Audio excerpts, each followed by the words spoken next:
Hello and welcome to KSBS News. I'm Evan Penner. And I'm Isaiah Sterlin, recently nominated for Worst Laugh Ever. Ha ha! Anyway, we of course have a very exciting lineup of highlights, interviews, and content for you today. Earlier, I had the opportunity to interview your governor, Carl Palmquist. Let's see what he had to say. I'm here with Carl, your governor, and we're just going to ask him a few questions today. He was kind enough to come on the show. How does it feel to be governor, Carl? It feels pretty good. It's kind of nice to have that pressure off that I had during campaigning, but there's still definitely a lot of pressure on now because I'm expected to do a lot. Mm-hmm, sure. And what do you think you did that was special? What do you think you did that was better, that you really feel that you won? Can you put a finger on that? All right. I think the best parts of my campaign were definitely having a strong platform that I took a very strong stance on, one that was moderate and not to either side, but still one that I was very strong, and I had that stance that I was going to keep, and making sure what I was doing was very clear to others. Certainly. And what was it like running both with and against a classmate? Well, definitely having a classmate to run with is pretty great. It's made me a lot more comfortable because it's someone who I've worked with before, someone who I've actually been friends with for a long time. So that definitely, I think, increased my comfort level. And then as far as against a classmate, I don't think it really made a major difference. It's kind of funny, but I don't think it really changed that much. Good. And then lastly, anything that you want to tell your staters out there that are watching? Well, just they're doing a great job so far. Definitely continue to have fun, get some sleep. I kind of slacked on that one last night, but yeah, definitely have fun, and you all are doing great work. All right. Thank you very much, Carl. Thank See you. you later. Bye. I love you, Carl. Now over to Umberger Hall. How's it going, Staters? My name is Chase Allison with KSBS News. We're right outside Williams Auditorium, right inside Umberger Hall. Now, I'm talking to Senator Christian Brooks, who just got done hearing Judge Pierre Joseph. What was going on inside your head as he was speaking? I just like what he had to say about the judicial branch. I really have the utmost respect for those guys. I'm not in there, but what the work they do is tremendous, and I really love it. Now, you're a nationalist. Now, comparing to what you just heard in there and due to the events earlier on today, what do you have to say about that? I don't have much to say. I'm really happy with the results from today.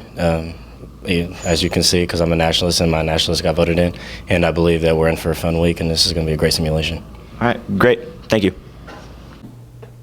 We sent out a team of reporters to interview some counselors on the advantages of icebreakers here at Boise State. Let's see what they have to say. I think the biggest thing that breaks ice here at Boise State definitely always starts with the county meeting.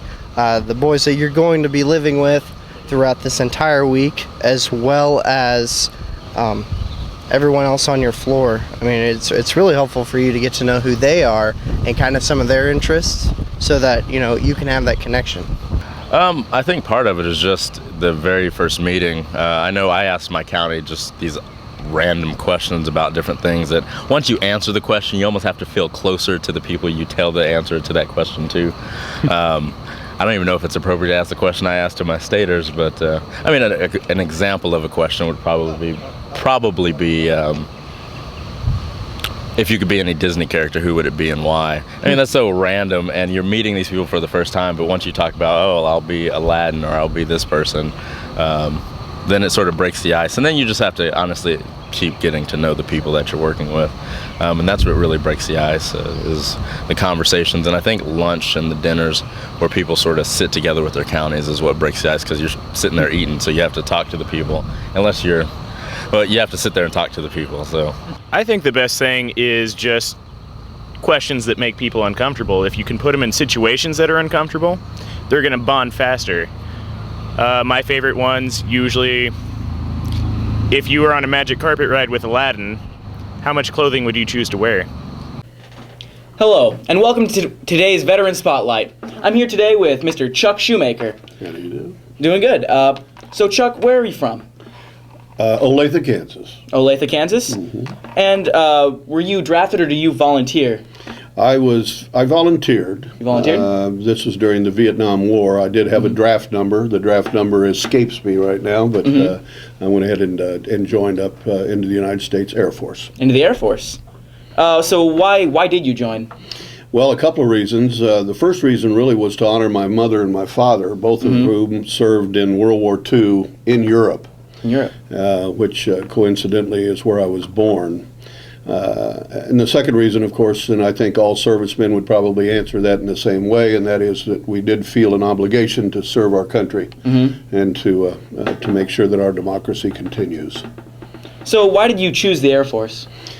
The Air Force was actually chosen for me. I had some good friends that had already joined up into the Air Force and suggested that I join them and their band of merry men.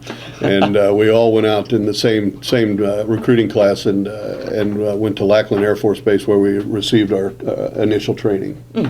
So what was your job in the Air Force? What did you do? Well, I was in personnel equipment, and basically my job was to train pilots and air crews in how to survive during any period of time that they were shot down or had to ditch a plane. That was both in aquatic, in desert climates, in Arctic, and also in the jungle. It was quite interesting.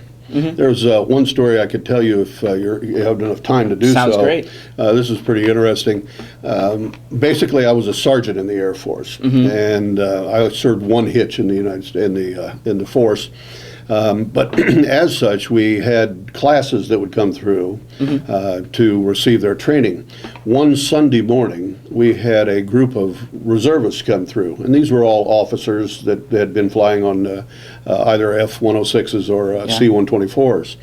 And it was early in the morning, and we were giving them their aquatic training, which meant if they had to ditch over the ocean, they were going to have to get into an F-2B, which is a huge 20-man life raft.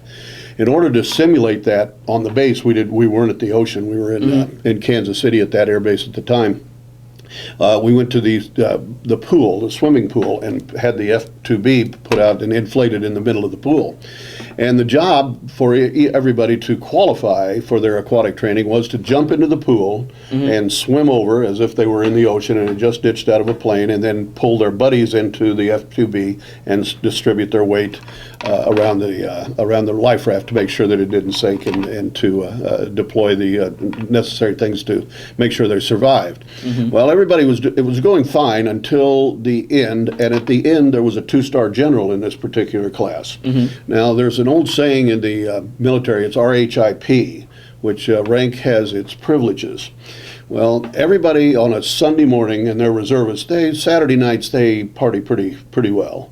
And so on Sunday morning, this was early in the morning, this was 7:30 in the morning, the 2-star general looked at me and said, "Sir, Sergeant, I'm not going to be jumping into that deal." Well, I told us, with all due respect, sir, if you don't jump in and perform the necessary function, I won't be able to sign off, and therefore you won't be able to fly. He looked at me fairly sternly, as I recall, and called over a colonel. Now, this was a full bird colonel that was behind him, okay?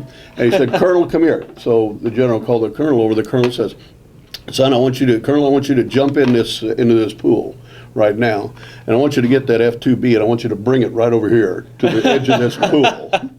That colonel jumped into that, got the raft, brought it over there. The general stepped into it. They pushed the raft back off, came back over there. The general never had a drop of water hit his body. So it was a pretty interesting experience. That is a great story. Yeah. So how long were you in the Air Force then? I was a reservist, actually, reservist? and I served 6 months on active duty, and then 5.5 years as the rest of the commitment. So it was a total of 6 years. Total of 6 years? Any special distinguishments or medals for your service? The only one that I had, actually, which was pretty interesting, was that I did qualify as an expert with the M16 rifle. Wow. Which was no small feat. There weren't a lot of people that were out there.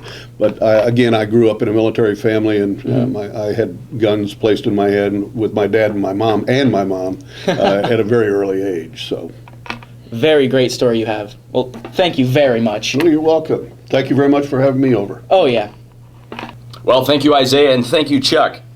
That concludes today's segment of KSBS News. Evan out.